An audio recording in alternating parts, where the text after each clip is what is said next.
ये अग्निपथ जो योजना है, इसके बारे में कई नौजवानों ने पिछले 2 दिन में मुझे सोशल मीडिया पे लिख के, फेसबुक, ट्विटर पे लिख के अपनी चिंताएं मेरे सामने रखी। हमारे देश में सरकारी पद 1 करोड़ से ज्यादा रिक्त पद इस समय भारत सरकार में खाली पद पड़े हैं। केवल जो पेपर की फीस होती है परीक्षार्थियों की, अभ्यर्थियों की, उससे सरकार 1300 करोड़ रुपए हर सालाना कमाती है। मैं प्रधानमंत्री जी से निवेदन करना चाहता हूं कि इससे पहले कि हम लोग 10 लाख नई नौकरियां बनाएं, ये 1 करोड़ जो खाली पद हैं, अगर ये 1 करोड़ खाली पद ही हम लोग उनकी भरपाई करें तो लगभग 5 से 10 करोड़ लोग खड़े उठेंगे। देश में आज 2 समस्याएं बहुत प्रमुख हैं, लेकिन मैं आज शुरुआत करूंगा बेरोजगारी की समस्या से, जिससे कोई आदमी अछूता नहीं है, वंचित नहीं है। यहां से मुझे दर्जनों फोन रोज आते हैं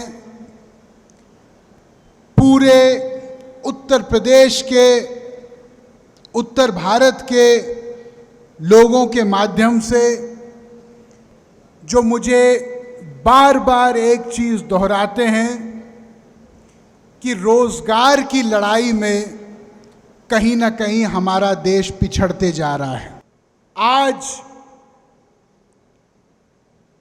मैं ये कहना चाहता हूं कि प्रधानमंत्री जी ने 2 दिन पहले जो ऐलान किया कि हम 2 साल में 10 लाख नई नौकरियां देंगे, उसका मैं तहे दिल से समर्थन करता हूं और उनका तरफ आभार प्रकट करता हूं। यह सच है कि यदि 10 लाख नौकरियां 2 साल में मिलेंगी तो देश में बहुत सारे परिवार खड़े उठेंगे। लेकिन साथ साथ मैं ये कहना चाहता हूं कि हमारे देश में सरकारी पद 1 करोड़ से ज्यादा रिक्त पद इस समय भारत सरकार में खाली पद पड़े हैं। ये मैं नहीं कहता, ये सरकार का अपना आंकड़ा कहता है। मैं प्रधानमंत्री जी से निवेदन करना चाहता हूं कि इससे पहले कि हम लोग 10 लाख नई नौकरियां बनाएं, ये 1 करोड़ जो खाली पद हैं, अगर ये 1 करोड़ खाली पद ही हम लोग उनकी भरपाई करें तो लगभग 5 से 10 करोड़ लोग खड़े उठेंगे। हमारे देश में अगर एक आदमी का खून गिरता है तो पूरे देश का खून गिरता है। जब एक नौजवान का सपना टूटता है तो पूरा देश का सपना टूटता है। यह सवाल किसी दूसरे का नहीं है। आग कहीं और से शुरू होती है, मोहल्ले में घर हमारा भी है। हम लोगों को इस बात का ध्यान देना है। ये 1 करोड़ 60 लाख नौकरियां, लगभग 1 करोड़ केंद्रीय सरकार की और लगभग 70-75 लाख लगभग राज्य सरकारों को, इसकी भरपाई के लिए हम लोगों को लगातार अपनी बात जगह जगह पे रखनी है। सरकार अक्सर ये कहती है कि हमारे पास आर्थिक प्रबंध इस समय नहीं है। ये बात सही नहीं है। क्यों? जब सरकारी नौकरी बनती है तो कोई भी सरकारी नौकरी हवा में नहीं बनती। सरकारी नौकरी बनने के साथ साथ ज्यों का त्यों आर्थिक प्रबंध होता है। अगर उस पैसे का कहीं और उपयोग हो गया तो इसके जिम्मेदार देश के नौजवान, देश के किसान और हमारे नौकरी ढूंढने वाली पीढ़ी नहीं है।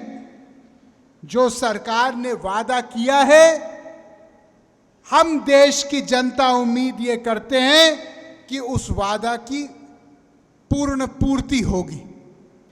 क्या आप एक बात जानते हैं कि हमारे देश में अनेक सरकारों को मिला के केवल जो पेपर की फीस होती है परीक्षार्थियों की, अभ्यर्थियों की, उससे सरकार 1300 करोड़ रुपए हर सालाना कमाती है।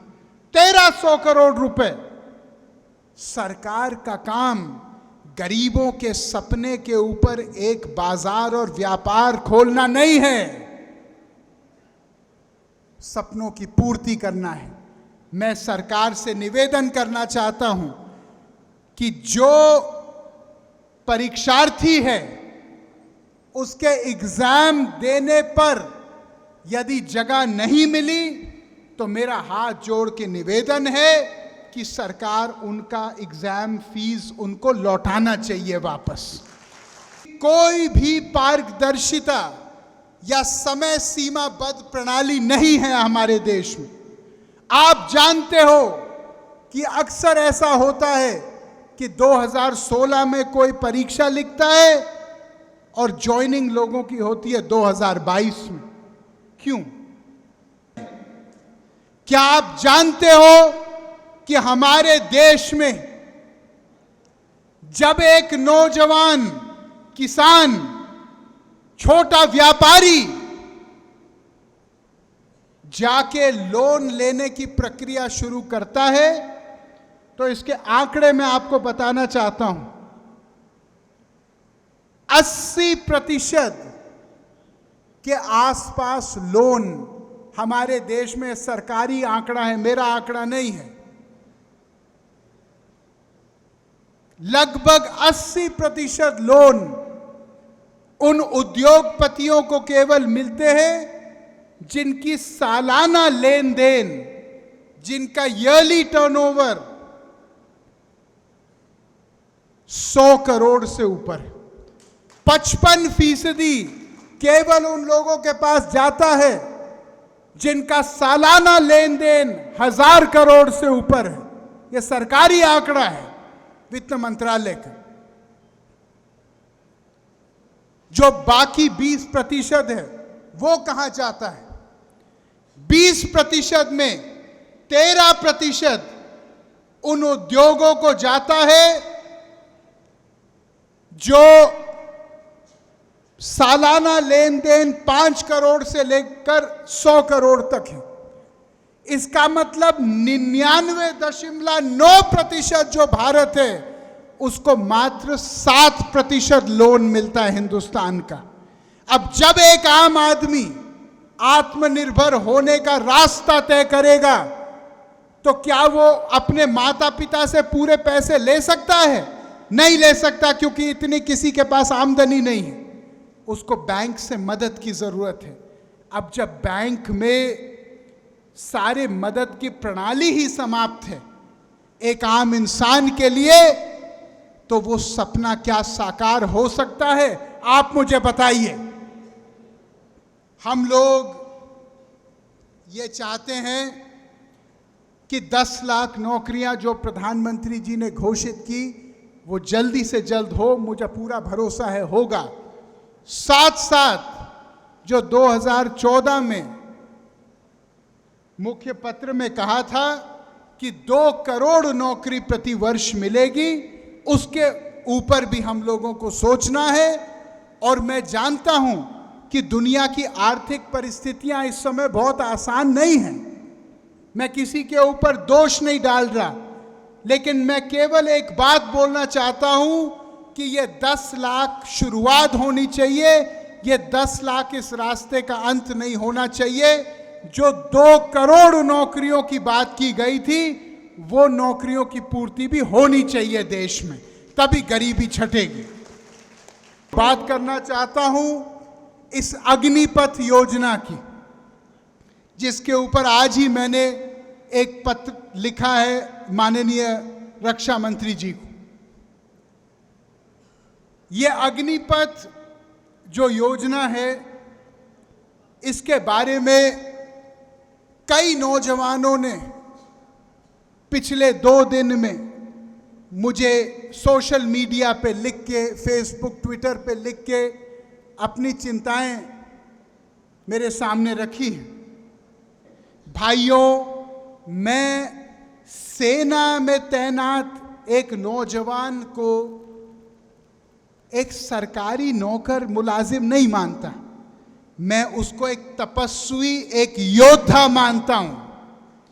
मैं ये मानता हूं कि जो आदमी ने अपने जीवन का सर्वस्व न्योछावर करके अपने देश के नाम त्याग करते हुए दिया है, वो आदमी तनख्वाह के लिए नहीं जी रहा, वो आदमी देश के लिए अपना बलिदान देने के लिए जी रहा है। हम उसको तनख्वाह तक सीमित ना करें, ना उसको आंखें तनख्वाह से। भाइयों, सेना की तैनाती एक बहुत घोर संकल्प और तपस्या है। मैं आपसे एक प्रश्न पूछना चाहता हूं। आज अगर कोई ये कहे कि आधे समय कोई परचून की दुकान चलाएगा और आधे समय कोई सेना का काम करेगा, तो क्या हमारी देश के रक्षा के ऊपर प्रश्न चिन्ह उठेगा कि नहीं उठेगा? हम लोग आज आपके माध्यम से एक प्रश्न उठा रहे हैं जो इस देश का हर नौजवान उठा रहा है। वो प्रश्न क्या है? वो प्रश्न ये है कि आज सरकार को 5 साल मिलते हैं देश की सेवा करने के लिए। वरुण गांधी को 5 साल मिलते हैं पीलीभीत के जनता की सेवा करने के लिए, तो फिर नौजवानों को देश की सेवा करने के लिए केवल 4 साल क्यों मिल दिए जा रहे हैं?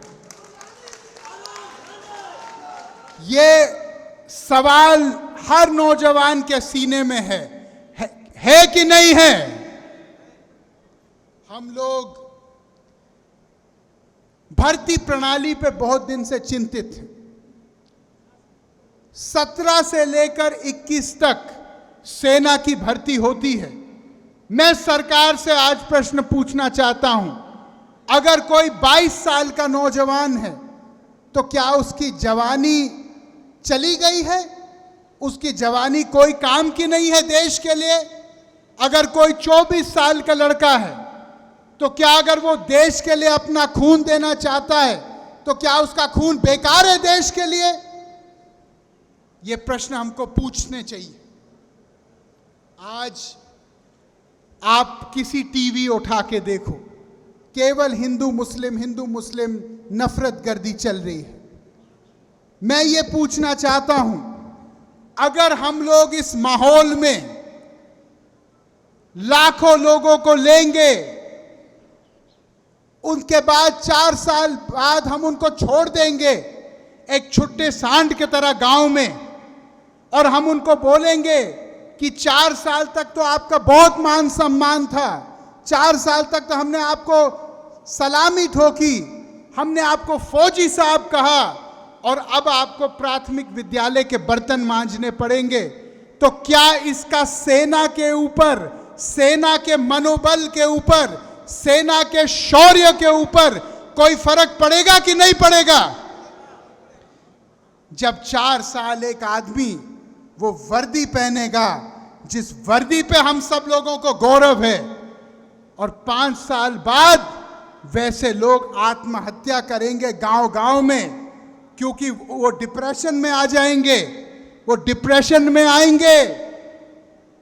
अगर उनकी शादियां होंगी, 4 साल बाद उनको उनके ससुराल वाले पूछेंगे कि भैया पहले तो बड़ा रुतबा था तुम्हारा, लव लश्कर था, अभी आप बेकार हो गए हो, आप तो पढ़े ए गांव में अब क्या होगा आगे हमारे बिटिया का, क्या जवाब देंगे?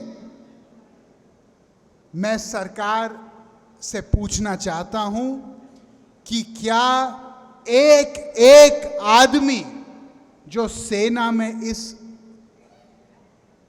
अग्निपथ योजना के द्वारा जा रहा है, क्या उसके 4 साल के बाद क्या आप सबका सम्मानजनक पुनर्वास करने के लिए तैयार हैं? क्या आप उनको पुलिस की भर्ती या कोई उद्योग में भर्ती देने के लिए तैयार हैं? भाइयों, आज हमारे देश में एक नई सोच की जरूरत है, और वो सोच ये है कि जब तक समाज के अंतिम व्यक्ति की आवाज नहीं सुनी जाए, तब तक कोई कानून देश में बनना नहीं चाहिए। हम लोग ऊपर से नहीं बोल सकते कि ये होगा और ये होगा, तुगलकी फरमान नहीं चल सकता। हमको देश के लोगों की नब्ज पहले जाननी चाहिए। हमको देश की भावनाओं को पहले सम्मान और आदर के साथ सुनना चाहिए। हमको पहले ये समझना चाहिए कि समाज का जो रीति नीति है वो किस बात से उठेगी और किस बात से नकारात्मक रूप से प्रभावित होगी, और ये समझ के कोई कदम हम लोगों को उठाना चाहिए। सवाल रोजगार का केवल नहीं है, सवाल राष्ट्रीय सुरक्षा का है, सवाल हमारे देश का मान सम्मान का है। यही जोश मैं आपके अंदर हर समय देखना चाहता हूं। इसी भरोसे के साथ मैं आपकी लड़ाई हमेशा लड़ते रहूंगा। जय हिंद, जय भारत।